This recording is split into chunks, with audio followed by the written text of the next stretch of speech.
नमस्कार दोस्तों, मैं हूं राजीव किल। आप देख रहे हैं आर पार न्यूज़। जैसा हम सबको पता है, होली का त्यौहार आने वाला है और होली पर हम सब बड़ी खुशी खुशी एक दूसरे को मिठाइयाँ खिलाते हैं, बड़ी खुशी से यह त्यौहार मनाते हैं। सबसे पहले तो क्षेत्रवासियों को, देशवासियों को मेरी तरफ से होली की अनंत शुभकामनाएं, सबको बधाई हो। अब हम बात करते हैं कि आखिर होली है क्या। हमने इससे पहले समझा था कि अभी महाशिवरात्रि क्या है, लेकिन आज जो विषय है, आज होली का विषय हम लेकर आए हैं और होली के विषय को समझेंगे कि होली है क्या, क्यों मनाते हैं, इसके पीछे मिस्ट्री क्या है, क्या संदेश है।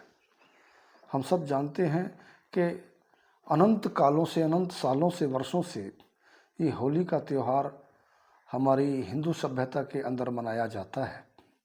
रंगों का त्यौहार है, खुशी का त्यौहार है।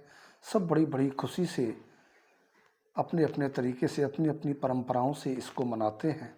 कोई गुलाल लगाता है कोई रंग बरसाता है।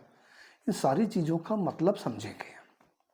क्या मतलब है कि पूरा साल जो कोई किसी के पास कोई बुराई है, कोई मनमुटाव हुआ, तो हम जाकर होली में गले मिलते हैं, सारे मनमुटाव एक दूसरे से दूर कर लेते हैं। लेकिन आज की स्थिति बिल्कुल उल्टी है। आज समाज नशा करता है। जो सारा साल, पूरा साल किसी के मन में किसी बात को लेकर गुब्बार होता है, किसी बात को लेकर किसी व्यक्ति विशेष से नाराजगी होती है, उसको दूर करने का सिर्फ एक ही दिन ढूंढते हैं, वो भी होली। क्या ये मकसद था होली का? होली तो बड़े प्रेम का त्यौहार था, बड़ी श्रद्धा का त्यौहार था। हम एक दूसरे से गले मिलते, खुशी खुशी मिलते, इस चीज का त्यौहार था। तो आइए आज से हम नए तरीके की होली सीखते हैं। सीखते क्या है? हमने सीखना क्या है? सीखना ये है कि देखो, होली पर हम एक दूसरे से गले मिलते हैं, रंग डालते हैं। क्या मतलब है? जब एक दूसरे के चेहरे पर, कपड़ों पर सब रंग लग जाता है ना, तो हमको पहचान भी नहीं पड़ती कि ये वो व्यक्ति है। सारे एक ही रंग में होते हैं, सारे गले मिलते हैं, आनंद में रहते हैं, खुशी में मिलते हैं। क्या मकसद है कि जो हमारे ऊपर पहचान लगी हुई है, हमारे ऊपर जो ओहदे लगे हुए हैं, वो सारे हम खत्म कर दें। तब जाकर वो सच्ची होली है। और होली में क्या जलाना है? होली में जलाना है ये नशा। हम देखते हैं कि आज हमारा सारा समाज नशे की गर्त में बढ़ता चला जा रहा है। आज का नौजवान, नवयुवक, जिसको पढ़ाई की तरफ जाना था, जिसको अच्छी तरफ जाना था, वो अच्छी तरफ, पढ़ाई की तरफ, उद्योगों की तरफ, अपने कैरियर की तरफ ना जाकर सारे का सारा यूथ, सारे का सारा जवान जो लड़के हैं, बच्चे हैं, वो नशे की गर्त में चले जा रहे हैं। हम आए दिन देखते हैं, कभी टीवी पर देखते हैं, कभी समाचारों में सुनते हैं कि उतने नशे में था, वो ऐसा नशे में था, वो ऐसा नशे में था। क्या मकसद है? क्यों ना ये हम होली जो आज आने वाली है, इस होली पर हम इस नशे को जला दें। जब नशा जलेगा तब सच्ची मायने में होली मनेगी।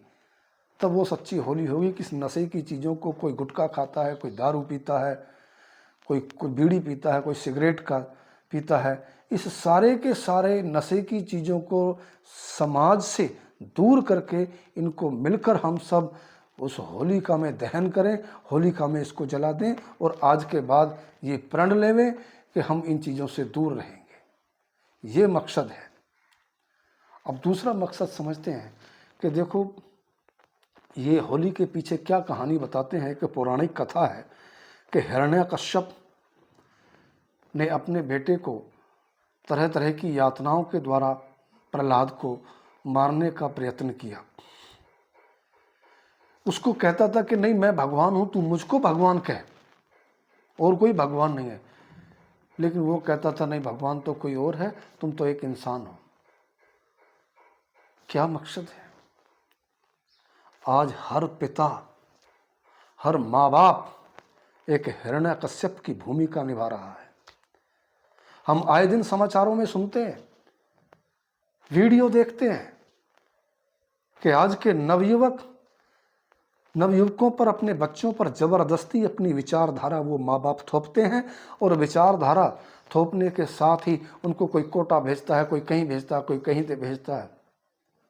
लेकिन बच्चे की रुचि उन पर नहीं होती, पढ़ने की रुचि नहीं होती। वो कहते कि नहीं इतने मार्क्स ला, ऐसा तू कर, और वहां जाकर क्या करते हैं बच्चे? अपना सुसाइड तक कर लेते हैं, आत्महत्या तक कर लेते हैं। ये अपनी विचारधारा जबरदस्ती सौंपते हैं, उसी प्रकार जैसे हिरण्यकश्यप अपनी विचारधारा जबरदस्ती प्रहलाद पर सौंपता था। क्या हम अपने आप के अपने अंदर सोचें, क्या हम हिरण्यकश्यप की भूमिका में तो नहीं है? कहीं ऐसा तो नहीं कि हम भी हिरण्यकश्यप बनने जा रहे हो, हम भी अपने बच्चों को एक घोड़ा बनाना चाह रहे हो, रेस की प्रतिस्पर्धा में सबसे आगे निकलवाना चाहते हो, चाहे अंजाम कुछ भी हो। ये मकसद नहीं है। दूसरा, होलिका क्या है? हम होलिका देखो बताते हैं, होलिका हिरण्यकश्यप की बहन थी। वो प्रहलाद को लेकर बैठ गई आग में।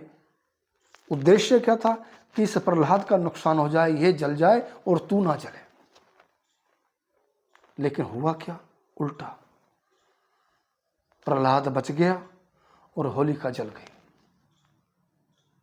आज हम भी उस होलिका में तो नहीं है कहीं। हम दूसरे को नुकसान देने के लिए, किसी का नुकसान हो जाए, भले से ही हमारा चाहे कितना नुकसान हो जाए, दूसरे की एक आंख फूट जाए, दोनों आंख फूट जाए, उसके एवज में चाहे हमारी आंखें चली जाएं, हमारा यह मकसद बना पड़ा है। हम एक दूसरे से ईर्ष्या की ज्वाला में चल रहे हैं, ईर्ष्या की होली में जलते हैं। क्या यह मकसद है? तो वो होली का ना बने हम कि किसी दूसरे को नुकसान पहुंचाने के लिए अपना चाहे कितना नुकसान हो जाए, सबका भला मांगे। सब उस मालिक के औलाद है, किसी का बुरा ना हो। आज हम ये सीखते हैं। और तीसरा मकसद क्या है? तीसरा मकसद फिर वही आध्यात्मिक मकसद है। हम पुरानी कथाओं के अनुसार हम जानते हैं कि दैत्यराज हिरण्यकश्यप का बेटा प्रहलाद उस ईश्वर को मानता था, लेकिन दैत्यराज कहता था कि नहीं, ईश्वर मैं हूं। ये दैत्यराज क्या है? दैत्यराज का मतलब है ड्यूलिटी, द्वैत का राज, होम्य का राज। जहां मैं मेरी का राज हो, जहां द्वैत का भावना हो, उस एक को छोड़कर अनेकता की भावना हो, ड्यूलिटी हो, उसको कहते हैं दैत्यराज। हम सारे के सारे दुनियावी लोग इस ड्यूलिटी में जी रहे हैं, उस एक को छोड़कर अनेकता में है, ड्यूलिटी में है, द्वैत में है। क्या मकसद? क्या ये हिरण्यकश्यप की भूमिका नहीं है? क्या दैत्यराज की भूमिका नहीं है? उसको क्या वरदान था? उसको वरदान था हिरण्यकश्यप को, क्या? कि वो ना दिन में मरेगा ना रात में मरेगा, ना किसी अस्त्र से मिलेगा मरेगा, ना किसी शस्त्र से मरेगा, ना कोई व्यक्ति से मरेगा, ना किसी देवता से मरेगा। वो भाई कैसे खत्म होगा फिर? कौन सी चीज है जिससे वो द्वैत खत्म होगा, वो दैत्य राज खत्म होगा, ड्यूलिटी खत्म होगी? कब होगी? जब होलिका जलेगी। वो जिसको कबीर साहब ने कहा था, उस आग को क्या कहा था? ब्रह्म अगन कह के बताया था। जब वो ब्रह्म अगन प्रकट होती है तीसरे तिल पर, जिसको हम शिवनेत्र भी कहते हैं, दिव्य चक्षु भी कह देते हैं यहाँ पर, तो उस ब्रह्म अगन की, यानी कि उस शब्द के प्रकाश में हमारी जितनी भी पुराने कॉन्सेप्ट्स हैं, जितने भी हमारे मन के ऊपर स्मृतियां विस्मृतियां अनंत जन्मों की छाई हुई हैं, जिनकी वजह से हम इस संसार में दुख पाते हैं, वो सारे के सारे वो जल जाते हैं और रह जाता है कौन? प्रहलाद। प्रहलाद क्या है? वो आत्मा। केवल आत्मा रह जाती है, बाकी सब चीज़ें खत्म हो जाती हैं। लेकिन फिर वही बात कि वो दिन में मरता है ना रात में मरता है। द्वैतराज, द्वैत ड्यूलिटी, उस ड्यूलिटी को ना दिन में मार सकते हैं ना रात में मार सकते हैं, ना कोई अस्त्र से मार सकते हैं, ना पानी से मार सकते हैं, ना आग से जला सकते हैं। वो कैसे जलेगा, वो कैसे मरेगा? जब वो प्रकट होगा। कब प्रकट हुआ परमात्मा भगवान? वो कब प्रकट हुए थे? वो चौखट कब पे प्रकट हुए थे, ना अंदर थे ना बाहर थे। वो ऐसा मौका था कि ना अंदर थे ना बाहर थे, वो दरवाजे पर प्रकट हुए थे, दरवाजे की चौखट पर। वो दरवाजे की चौखट कौन सी है? वो ये तीसरा तिल है, ये शिवनेत्र है, ये दिव्य चक्षु है। हम अपनी सारी चेतन सत्ता को, अपनी आत्मा को, अपनी जीवात्मा को, सारी ध्यान को यहाँ इकट्ठा जब तीसरे तिल पर हम करते हैं तो यहाँ ये तीसरा तिल, इसको शिवनेत्र भी कह लेते हैं, दरवाजा भी कह लेते हैं, इसको 10वीं गली भी कह लेते हैं, 10वां दरवाजा भी कहते हैं। इस दरवाजे पर आकर वो परमात्मा प्रकट होता है, वो भगवान प्रकट होता है, तब जाकर वो द्वैतराज यानी कि वो हिरण्यकश्यप ड्यूलिटी वो खत्म होती है।